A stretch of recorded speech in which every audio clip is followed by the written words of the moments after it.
Professor Fábio Nakamura, direto de João Pessoa, Paraíba, o homem que já morou no mundo inteiro também.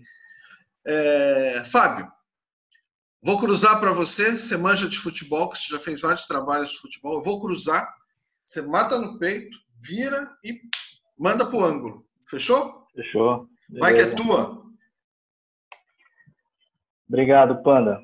Bom, antes de começar a compartilhar a minha tela aqui, eu queria agradecer o convite para participar desse evento, né, que é uma causa muito nobre e a qualidade também dos palestrantes é altíssima. Fico bastante satisfeito de poder estar junto de vocês. Fernando, né, acho que todo mundo aqui tem uma relação direta ou indireta com o Fernando. O Fernando foi um dos maiores amigos que eu tive na vida.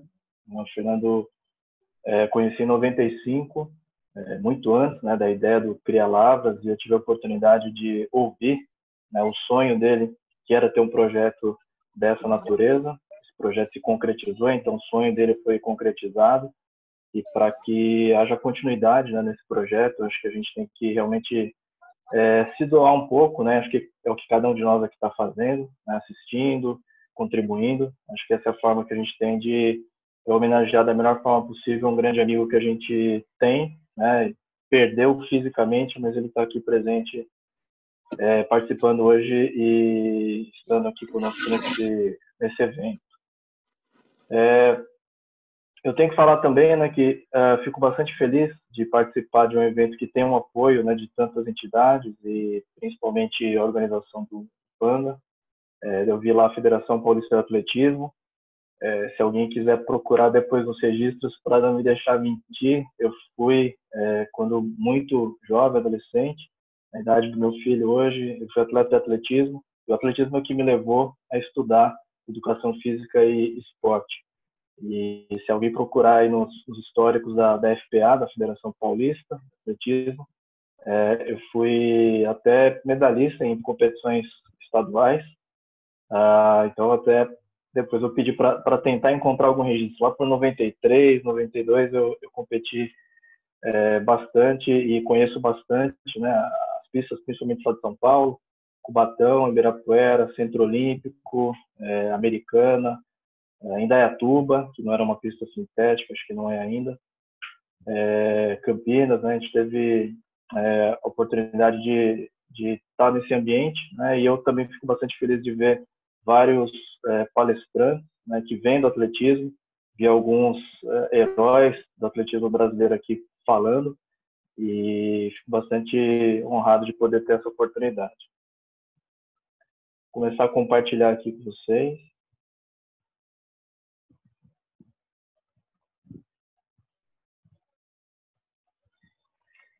Bom, o tema que ficou para mim, né, a gente definiu, seria aplicações do treinamento resistido baseado na velocidade no treinamento esportivo.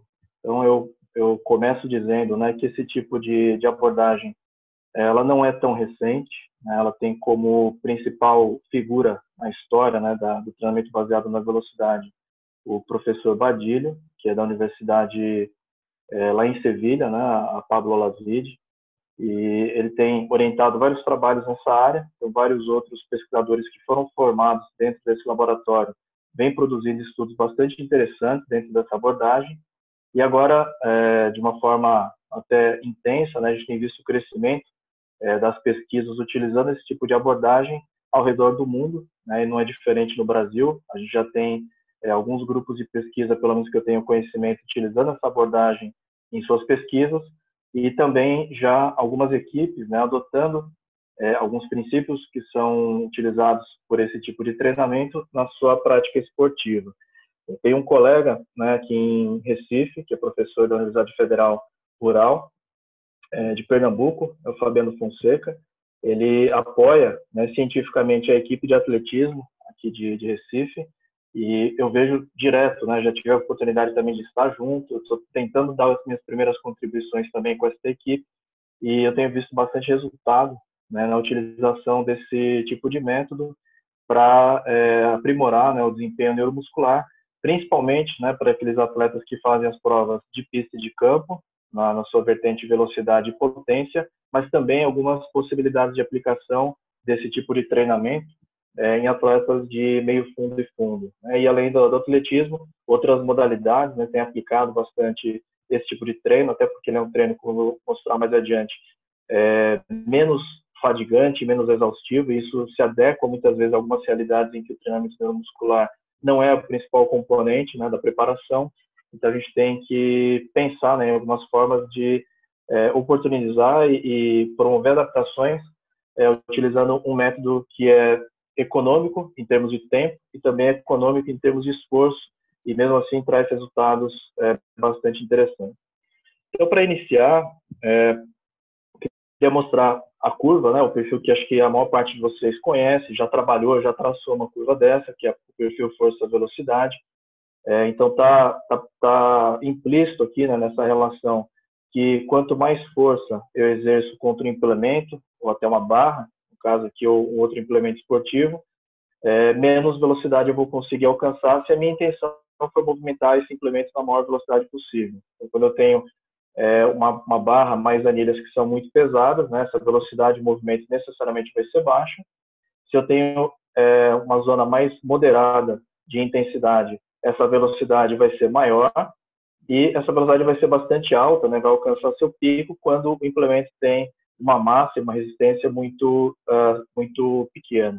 Tá? Então, essa curva me permite traçar qual é, né, o perfil neuromuscular do atleta com o qual eu vou trabalhar, e me permite também identificar algumas fraquezas que ele possa ter e algumas estratégias que possam ser adequadas para melhorar o ponto, né, da relação força-velocidade que eu quero realmente promover alguma adaptação. Então, por exemplo, se eu utilizo cargas mais pesadas, né, eu espero que essa curva seja deslocada, mas principalmente nessa extremidade mais do lado direito da curva.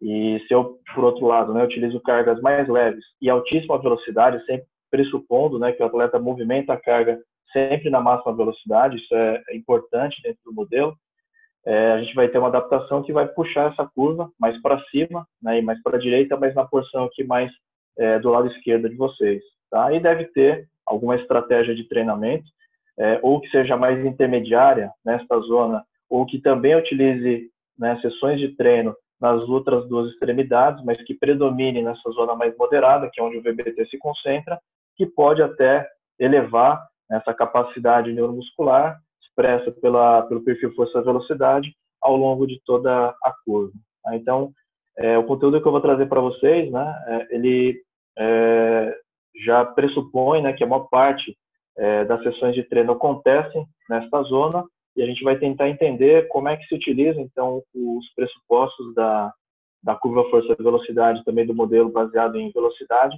para tentar promover continuamente, né, uma adaptação que permita ao atleta ter mais competência neuromuscular e que isso possa ser transferido para atividades como corridas, como saltos, como mudanças de direção e outras situações que são importantes para o nosso esporte.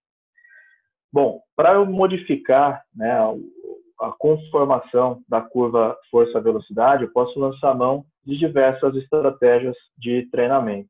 Tá? Então, se a gente pensar numa situação mais específica, né, se eu estou treinando um sprinter, um velocista, eu posso tentar modificar, né, o que naturalmente acontece durante o sprint, ou seja, aquele padrão de aplicação de força e aquele determinado padrão de velocidade, para que ele tenha uma aplicação maior de força. No caso aqui, se eu aplicar altas cargas, né, num trenó, eu vou ampliar a necessidade de força horizontal e vertical, mas especialmente horizontal aqui na aceleração, que esse atleta vai ter que aplicar contra o solo, de uma forma que ele não encontra durante a corrida convencional, mesmo que ele seja muito rápido. Tá?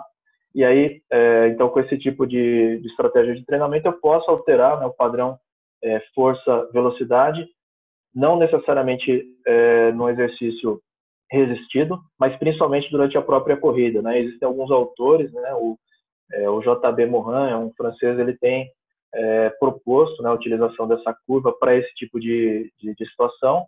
E, por outro lado, né, se eu quero estimular adaptações na minha extremidade mais esquerda lá da curva, alta velocidade com cargas muitas vezes menores, né, do que essa situação, eu posso utilizar, por exemplo, estratégias aqui, como o treinamento pliométrico, tá? Mas o treinamento VBT, né, ele ocorre principalmente utilizando o treinamento resistido. Então, eu vou me concentrar aqui nessa condição, nessa situação em que o atleta utiliza uma resistência externa, utiliza exercícios que muitas vezes eles não são totalmente específicos para a modalidade fim, no caso aqui a corrida de velocidade, como exemplo, né? Isso aqui seria um método secundário de melhora da velocidade.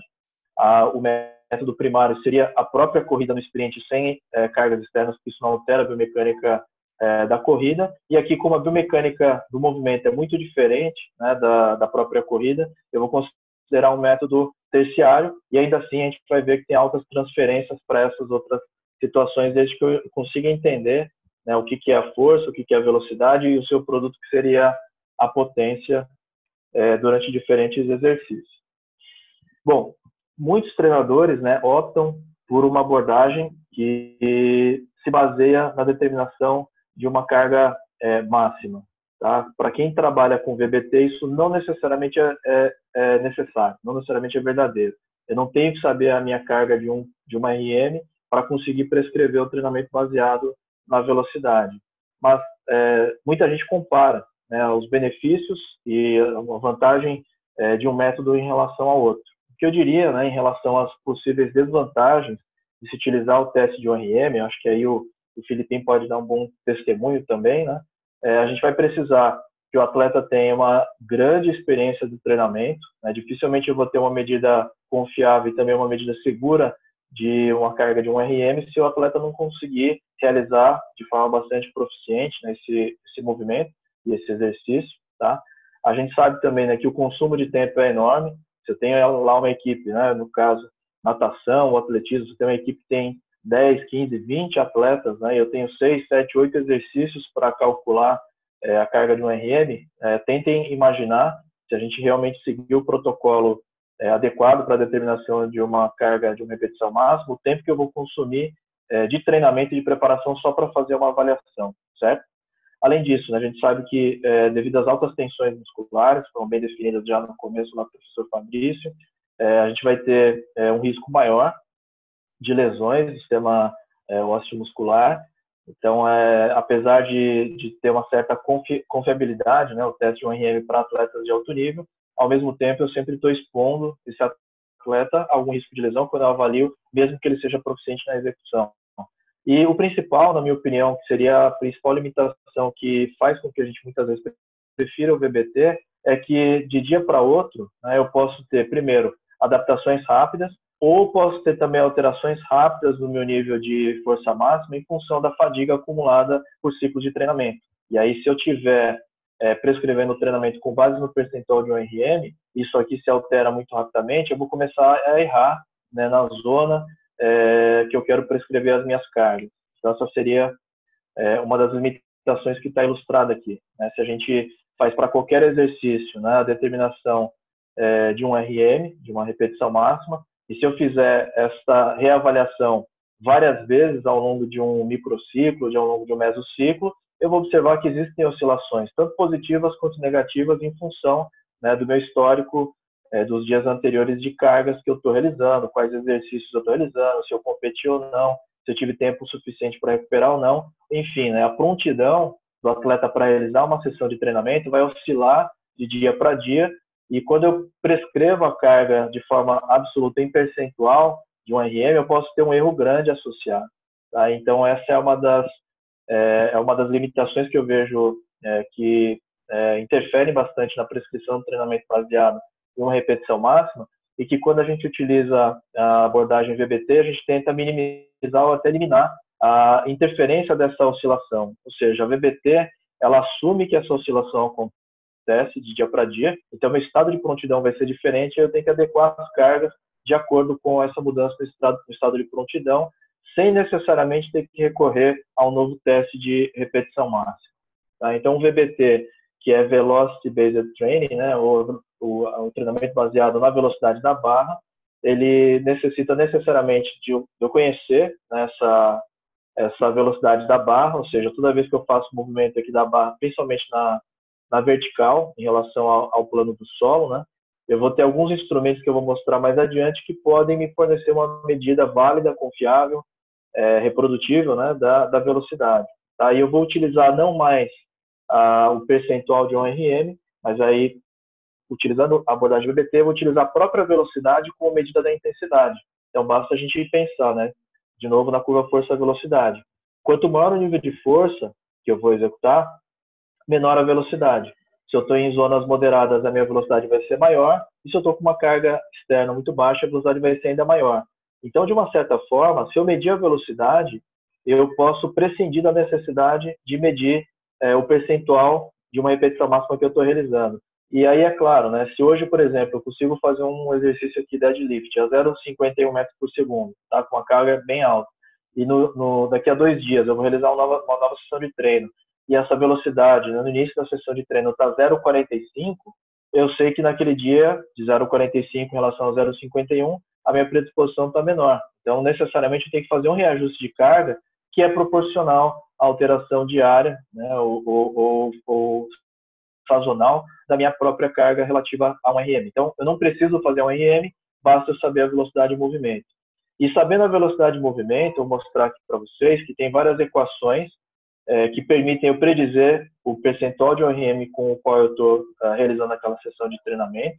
Portanto, eu não preciso saber instantaneamente como é que está meu percentual, a minha carga de 1 RM. Eu sei o percentual a partir dessa velocidade. Tem trabalhos que eu também vou mostrar aqui nessa apresentação que mostram ganhos maiores de força e principalmente de desempenho de campo quando eu utilizo essa abordagem baseada em velocidade em detrimento de outras abordagens de treinamento resistido.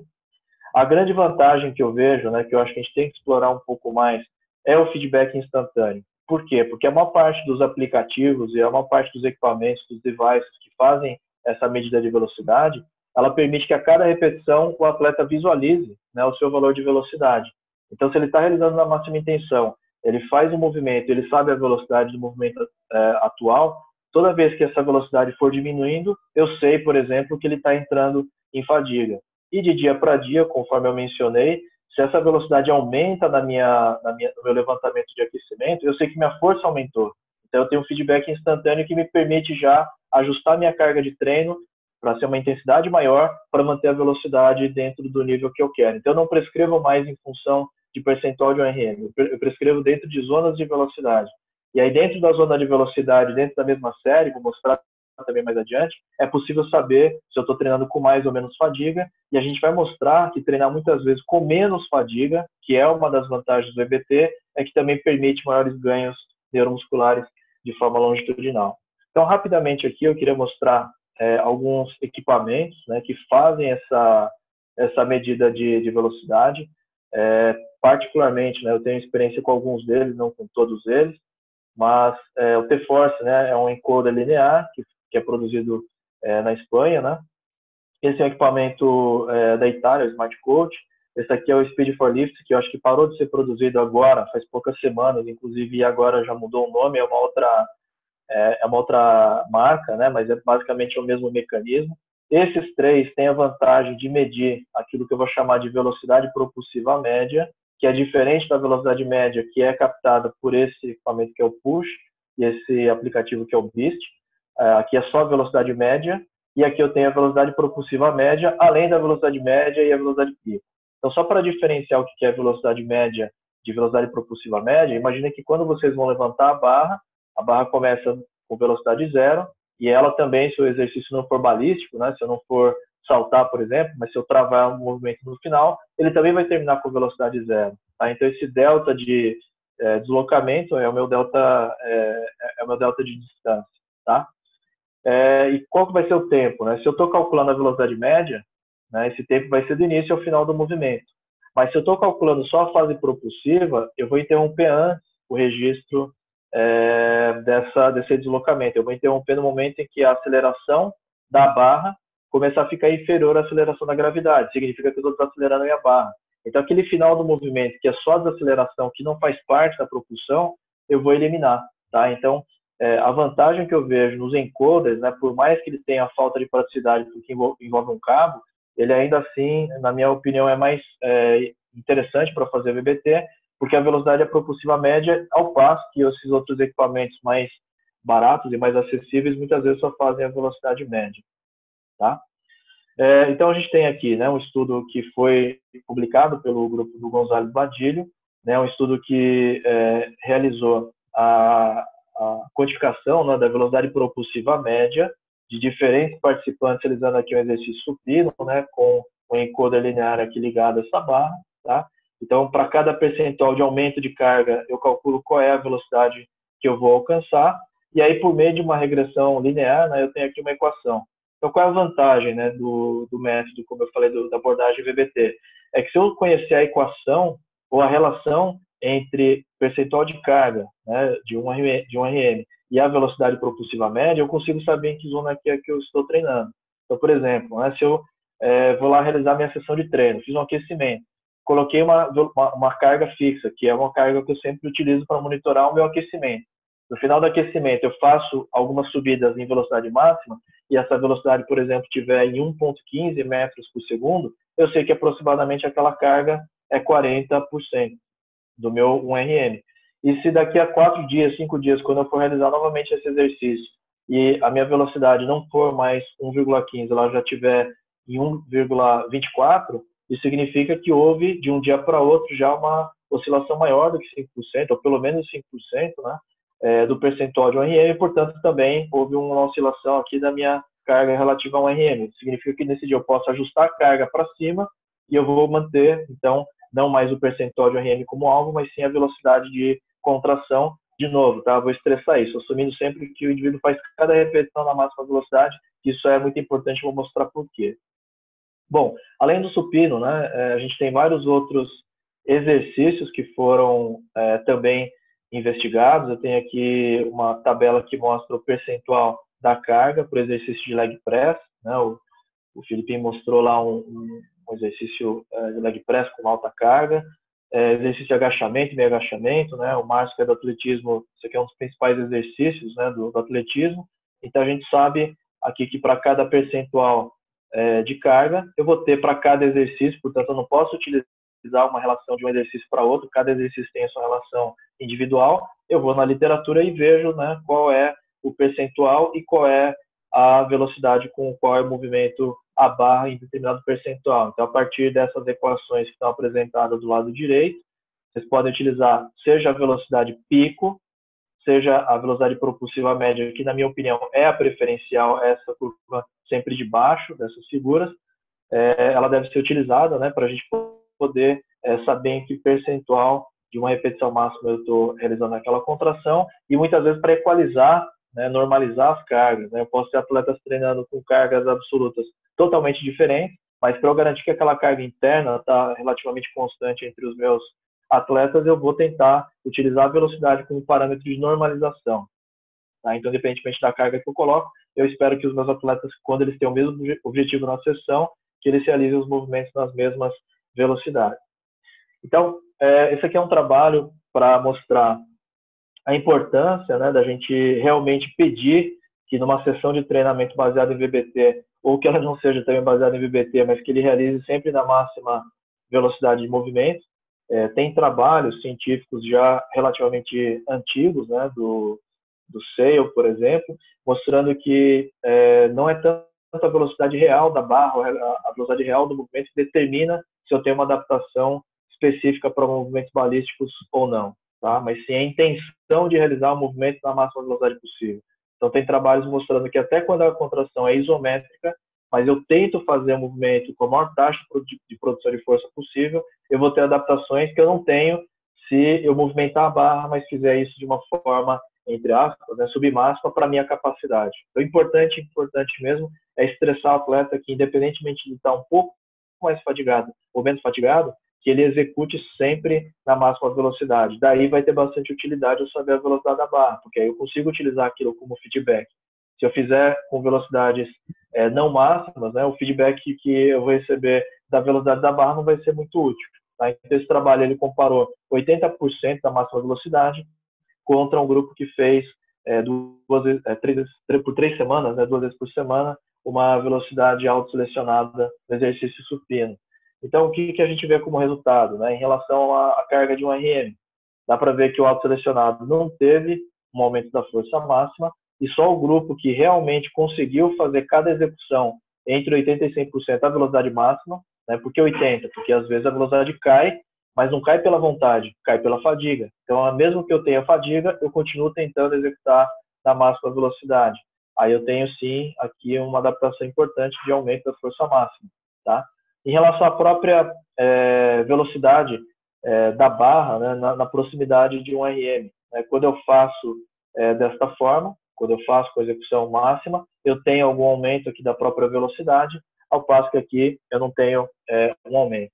E aí, pensando até em atividade eletromiográfica, né, para quem trabalha com biomecânica, vai fazer a contração, vai medir a atividade elétrica, tem várias limitações na eletromiografia, mas de qualquer forma, né, os dois grupos fizeram o mesmo método, e aí eles mostraram que para este grupo, né, a ativação dos músculos agonistas inferida pela eletromiografia foi superior em resposta ao programa de treinamento, e aqui foi até um efeito negativo. Então, não tive muito benefício, né, de treinar de forma burocrática. Então, não adianta eu ir para a sala de força e condicionamento e ficar só levantando o peso sem tentar imprimir o máximo de aceleração, o máximo de velocidade que eu posso na execução desse movimento. Tem aqui um outro trabalho que vai mais ou menos na mesma linha, né, um trabalho também do grupo agora do Gonzalez Padilho, Sanches Medina, que são autores importantes nessa área. Para quem procura literatura também, Pareja Blanco até hoje publica muitos trabalhos nessa linha, novamente utilizando aqui o exercício supino, utilizando o encoder. Aqui estão as velocidades, né, em que as cargas foram prescritas, então dá para ver que a carga nem é muito baixa, mas também não se aproxima da carga de uma RM, por isso que eu falei que geralmente o VBT está baseado numa zona mais intermediária de aplicação de carga.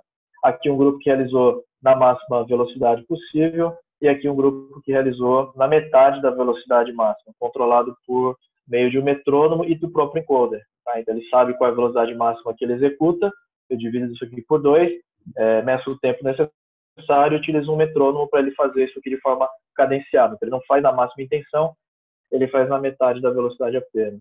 E aí os resultados, de novo, favorecem totalmente, né, o grupo que faz a máxima intenção, 18% de aumento de ORM, da velocidade média das execuções que foram realizadas no teste incremental, tanto velocidades altas quanto velocidades baixas, todas as medidas favorecem este grupo que fez na máxima intenção de velocidade, né, em comparação em detrimento daquele que fez somente na metade da produção de velocidade. Então a gente tem alguma adaptação aqui, mas dá para ver que as adaptações aqui, em geral, aqui são de pelo menos 100% superior. Então não tem nenhuma vantagem de eu realizar esse tipo de abordagem. Eu sempre tenho que utilizar esse tipo de abordagem se meu objetivo é ganhar força e principalmente se meu objetivo é transferir isso para tarefas de potência e de velocidade. Esse é outro aspecto, né, que eu considero muito importante em relação à aplicação do VBT. Então, não é só a questão da intensidade.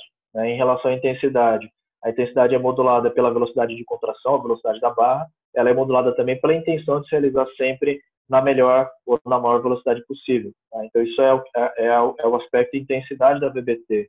Em relação ao aspecto volume, e talvez aqui a gente encontre mais diferenças da abordagem VBT com relação a outras abordagens tradicionais, principalmente aquelas que se pautam na realização do maior número possível de execuções até a falha concêntrica. Então, se a gente medir uma sessão de treinamento até a falha concêntrica, a gente vai observar exatamente isso em relação à velocidade propulsiva média da barra. Tá? Aqui eles escolheram uma carga que gera mais ou menos 1 metro por segundo para testar como é que o atleta estava logo após o aquecimento. Né? Então, essa velocidade estava 1,03.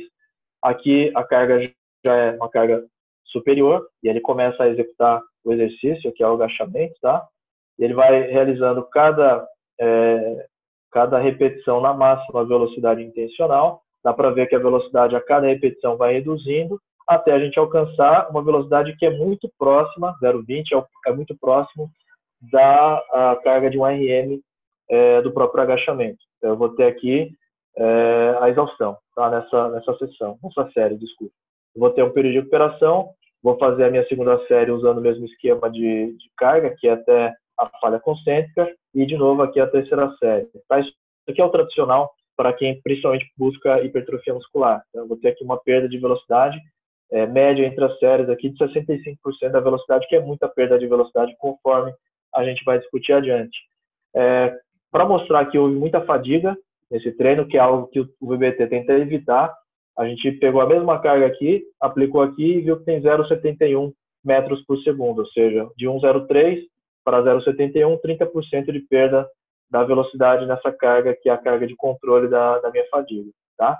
E o que acontece, né, com relação a alguns metabólitos que indicam fadiga? Eles vão aumentando ao longo da sessão, ou ao longo da execução da série. E aí eu vou observar aqui que a concentração de lactato e a concentração de amônia, eles vão aumentar de forma linear ou exponencial em função da perda de velocidade. Ou seja, se eu perco 65% da velocidade e eu medir, né, lactato, seja no exercício de supino ou no agachamento, eu vou observar lá valores que ultrapassam, né, 13, 14, muitas vezes milimolar, que é muito parecido com uma prova de 400 metros no atletismo. É muita acidose, tá? E mesma coisa para amônia. Por outro lado, se eu olhar para o lado esquerdo dessa curva, né, ou desse gráfico, se eu ficar até 20% de perda de velocidade da barra, que ficaria aqui no meio, mais ou menos, da minha série, eu vou observar aqui que o meu sinal de fadiga não vai ser grande e a concentração de lactato e amônia não vai subir de forma tão exponencial e tão pronunciada. Ou seja, 20% tem sido uma das formas de prescrever o teu VBT. Ou seja, ao invés de você sair daqui e ir até a falha, você vai interromper a tua série quando você tiver perdido 20% da tua velocidade propulsiva média. Como é que você vai saber isso? Utilizando o encoder. E no encoder você pode programar isso. Você pode colocar lá que a partir do cálculo das primeiras 2 repetições, que é a média das duas, no momento em que você tiver 20% da perda daquela velocidade, ele vai mudar a cor da barra. Então, a hora que mudou a cor da barra, você levantou, você já pode parar, porque a tua série não precisa vir até aqui. Ela vai parar exatamente quando der 20%. E aí, qual é o racional, né? Qual é a explicação para fazer isso? Tem isso daqui utilizando, novamente, né, cargas intermediárias, até 85%, né, do RM, já é uma carga um pouco mais alta, 6 semanas, 2 vezes por semana, de agachamento, em que as séries tinham ou 20% de perda de velocidade, ou tinham 40% de perda da velocidade.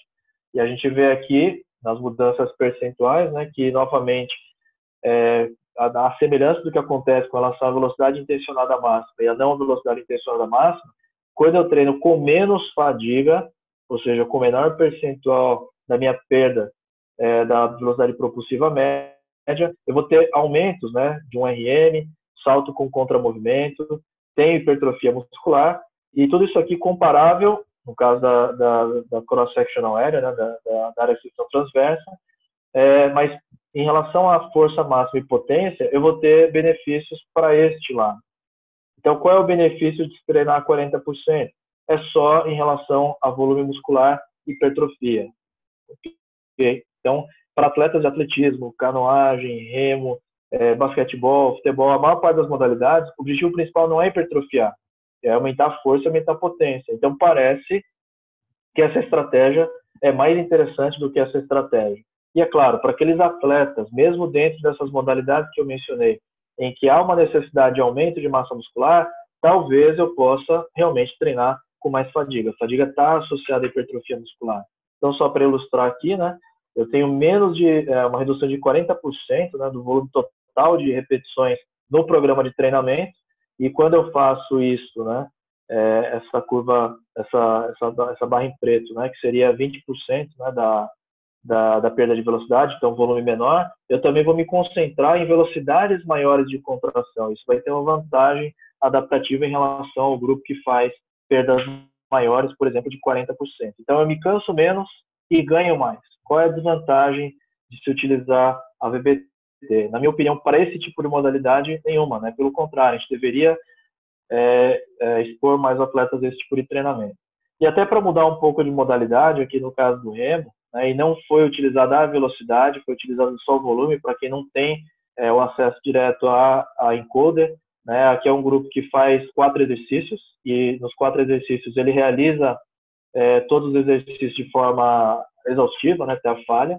Este grupo aqui, metade do volume só, aqui, ó, metade do número de repetições deste grupo, e esse grupo aqui é metade das repetições e ainda metade do número de exercícios. Tá? Qual é o efeito disso sobre a performance?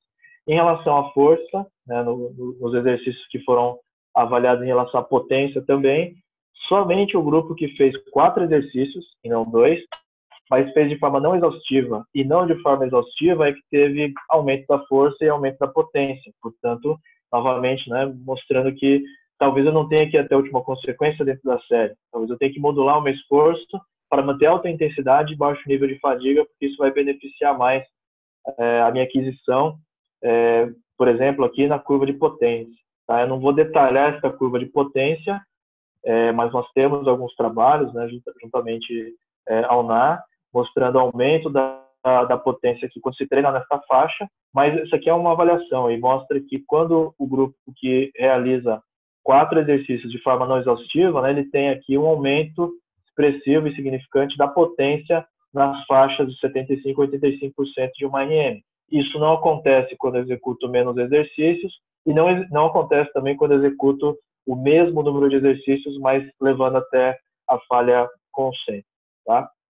Aqui em relação ao desempenho específico no remergômetro, aqui é um teste anaeróbio curto de 10 segundos. Tanto o grupo, os dois grupos, né, na verdade, que treinaram de forma não exaustiva, tiveram desempenhos superiores nessa prova. Também numa prova de 20 minutos, tá? Apesar dos outros grupos terem melhorado, esses dois grupos não exaustivos são os que mais ganharam. E em relação ao limiar, anaeróbio não teve diferença de ganho entre os grupos, mas os resultados aqui favorecem, né, o grupo que treina de forma não exaustiva, utilizando um pouco mais de exercício. Então, só para ilustrar o ganho, né, isso aqui é uma brincadeira, a gente não está medindo supercompensação, mas o grupo que fez 4 exercícios de forma não exaustiva, ele foi aumentando, e eu vou respeitar o tempo, quando a potência, né, no exercício ao longo do programa de treinamento. Então, a gente não vê grandes oscilações, como a gente vê em alguns modelos de periodização de treinamento, a gente vê um aumento mais gradual e mais progressivo. Aqui é quando eu faço menos exercícios, de forma não exaustiva, tem benefício, mas é menor do que a utilização aqui de mais exercícios. E, curiosamente, né, o grupo que teve a falha, né, claro, ele começa a treinar, ele começa a fadigar muito, então os níveis de potência reduzem, os níveis de potência recuperam, mas eu esperaria que isso aqui depois subisse, principalmente se eu tiver polimento. Mas, tirando esse trabalho, já tem trabalhos também questionando, né, que depois de um período de, entre aspas, né, overreaching funcional, você vai ter supercompensação. Tem trabalhos que mostram que isso não acontece. E aqui é só uma brincadeira mostrando que também, para essa situação, a gente não teve um aumento esperado do nível de potência. A gente teve o nível esperado quando você treinou potência, ou se treinou com alta força e menos fadiga, tá? E aqui é um dos trabalhos aqui para a gente concluir, né, mostrando efeitos mais subagudos de cada sessão de treino. Quando eu faço o exercício de agachamento e o exercício supino, quando eu faço 3 séries de 12 repetições, sendo que eu só consigo 12, ou seja, isso aqui é a abordagem até a falha concêntrica, tanto num exercício quanto no outro. E esse aqui é o grupo, né, ou a condição em que eu faço não mais 12, mas eu faço 6 por série. Ao invés de fazer 12 que eu consigo, eu mantenho 6 de reserva. Tá? Então, eu tenho aqui respostas mecânicas diferentes, né? Particularmente aqui, se a gente olhar para a perda de velocidade, aqui vai ser uma perda de velocidade em torno dos 20%, tá?